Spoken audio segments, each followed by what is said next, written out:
வாங்க friends, bachelor chicken குழம்பு செய்யறதுக்கு முதல்ல நம்ம சிக்கனை எடுத்துப்போம். இது வந்து என்டாக் சிக்கன் பேர். சவுதியில் நல்லா ஃபேமஸான சிக்கனு, நல்லாயிருக்கும். 900 கிராமு.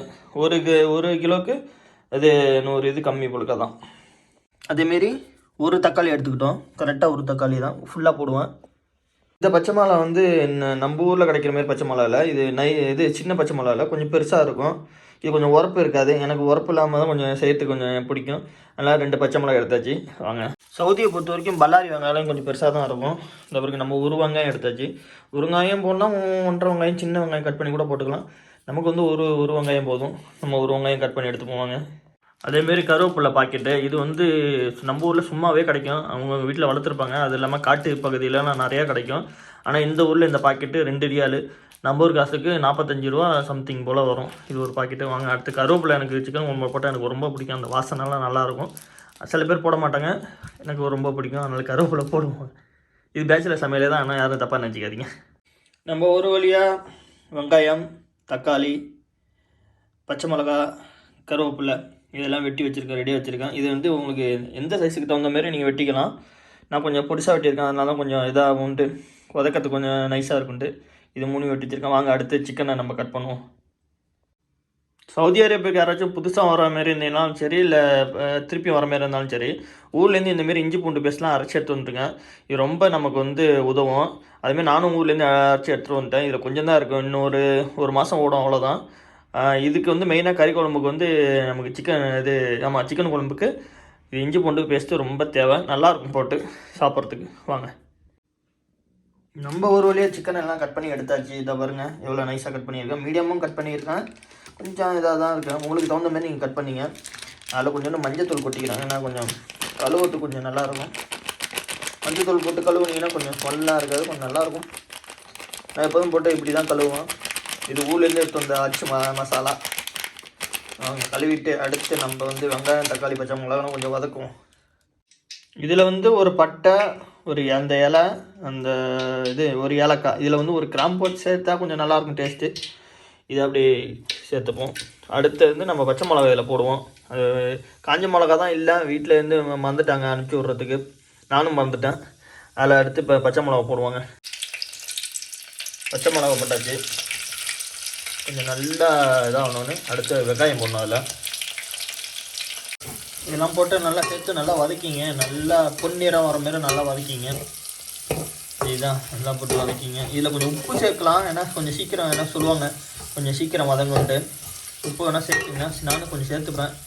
நான் உப்பு கொஞ்சம் சேர்த்துப்பேன். அடுத்து நம்ம இதில் தக்காளி போட்டுக்கலாம். நம்ம தக்காளி போட்டுக்கலாம். போட்டு அப்படியே தக்காளி போட்டு நல்லா வதக்கணும்.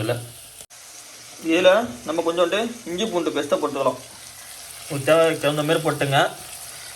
நான் கொஞ்சம் இஞ்சி பூண்டு பேஸ்ட்டெல்லாம் கொஞ்சம் அதிகமாக விரும்புவேன். நல்லா போட்டுங்க.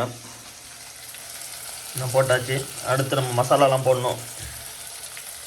நல்லா வதக்கிங்க. நல்லா இதுமாரி பொன்னிறமாக வர மாரி வதக்கிங்க. நல்லா வதக்கிங்க. நல்லா வதக்கினதுக்கப்புறம் லைட்டாக கொஞ்சம் ரொம்ப அதிகமாக கொட்டிடாதீங்க. இந்த சில்லி பவுடர் ரொம்ப உரப்பாக இருக்குது. போன வாட்டி என்னமோ செஞ்சதில் செம்ம உரப்பாக போயிட்டு, நம்ம முட்டை பொரியல் செஞ்ச மாதிரி அதில் உரப்பு.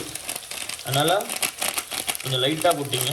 செம்மையாக உரைக்குது. இது தேவைக்கு ஏற்ப கொட்டிங்க.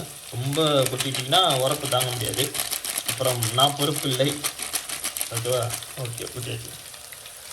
அடுத்து வந்து நம்ம வந்து சிக்கன் மசாலா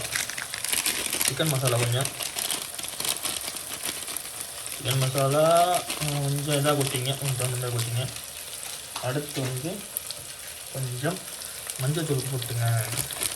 லைட்டாக போட்டுக்க, ரொம்ப போடணும், அப்புறம் மஞ்சளாக போய்டும் குழம்பு. லைட்டாக போட்டுங்க. அடுத்தது சரிங்களா? அடுத்து என்னென்னா கரம் மசாலா உங்களுக்கு தேவைக்கு தகுந்த மாதிரி போட்டுங்க. அவ்வளோதான். நெஞ்சு இதெல்லாம் போட்டு நல்லபடியாக கிண்டிக்கும். என்னென்னா போனாட்டி நான் உங்கள்கிட்ட காமிச்சிருப்பேன். இது வந்து நம்ம முதலாளி கொடுத்தது, எல்லாமே கலந்துருக்கும். ஒரு மாதிரி தக்காளி சாஸுமே வந்து இது கறி இதில் கொஞ்சம் சேர்த்தா கொஞ்சம் நல்லாயிருக்கும். இதில் எல்லா மசாலாம் கலந்துருக்கு, ஆனால் கொஞ்சமாக சேர்த்துங்க, டேஸ்ட்டும் இருக்கும் உங்களுக்கு. இதுமாரி நல்லா வதங்கினதுக்கப்புறம் நம்ம இதுமாரி கழுவி வச்சுருந்த இந்த சிக்கனை அதில் போட்டு இது பண்ண வேண்டியதான்.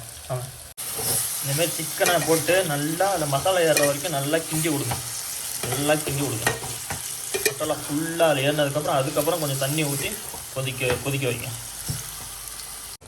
இதேமாரி நல்லா கொதிக்கிட்டு கொஞ்சம் நேரம் இந்த மசாலாலாம் அதில் ஆனோடனே உங்களுக்கு தேவையான அளவு தண்ணி ஊற்றுங்க. கொஞ்சம் திக்காக வேணுன்னா கம்மியாக ஊற்றிங்க, கொஞ்சம் தண்ணியாக வேணும், கொஞ்சம் குழம்பு மாரி வேணும்னா கொஞ்சம் நிறைய அதிகமாக தண்ணி ஊற்றிங்க. இதேமாரி நல்லா இது பண்ணிங்க. நம்ம இப்போ தேவையான அளவு தண்ணி ஊற்றிக்கலாம். உங்களுக்கு எந்த அளவுக்கு தேவையோ அந்த அளவுக்கு ஊற்றிங்க. திக்காக வேணா கம்மியாக ஊற்றிங்க, கொஞ்சம் அதிகமாகனா கொஞ்சம் நிறையா ஊற்றிங்க. நான் இந்த அளவுக்கு ஊற்றிருக்கேன், அவ்வளோதான். இந்த அளவுக்கு வாங்க. இது கொதிச்சு வேணும் இறக்கணுன்னே நம்ம இந்த பெப்பர் மசாலா போட்டு இறக்கிற வேண்டியதான். கொதிக்கிட்டோம் நல்லா. வாங்க, ரொம்ப நேரமாக நம்ம சிக்கன் குழம்பு கொதிச்சிட்டு இருக்கு, என்னன்ட்டு பார்ப்போம் வாங்க. ஓகே, ஒரு வழியாக நம்ம சிக்கன் குழம்பு ரெடி ஆகிட்டு. இதில் இறக்கும் போது கொஞ்சம் பெப்பர் தூள் தேவைப்படுறது கொஞ்சம் போட்டுங்க, ரொம்ப போட்டாதீங்க, உரப்பு தாங்க முடியாது, ரொம்ப ஹாட்டாக இருக்கும். அதனால் லைட்டாக போட்டு கொஞ்சம் நேரம் கழித்து இறக்கிடுங்க. இதில் மல்லித்தூள் போட்டால் இன்னும் கொஞ்சம் நல்லாயிருக்கும். ஆனால் மல்லித்தூள் நம்மள்ட்ட அந்த மல்லி இலை நம்மள்ட்ட இல்லை. அவ்வளோதான் ஃப்ரெண்ட்ஸ், வாங்க சாப்பிடுவோம்.